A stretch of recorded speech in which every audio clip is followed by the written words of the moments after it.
My name is Brad Hall. I went out of town this weekend. I had to go to a wedding. That's why I'm wearing this tuxedo.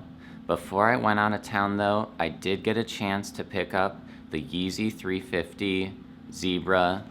I wanted to get you a video right away. That's why I'm doing this right now. I've got them right in front of me.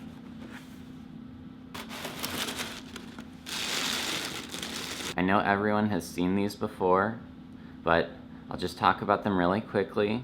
Still have that prime knit upper with that nice zebra striping on it. I love that writing in red still. It just pops so nicely. It still has that heel tab. Still has a midsole. It does look like that booty piece is lighter on this pair, and then that travels down to that sole. You've got the boost peeking through, and that still feels nice. The shoe still has everything that made it so special, and I'm really happy to have a fresh pair. Let's get to a mirror. I'll try it on and show you how this looks with the tuxedo, and let me know in the comments how you think it looks.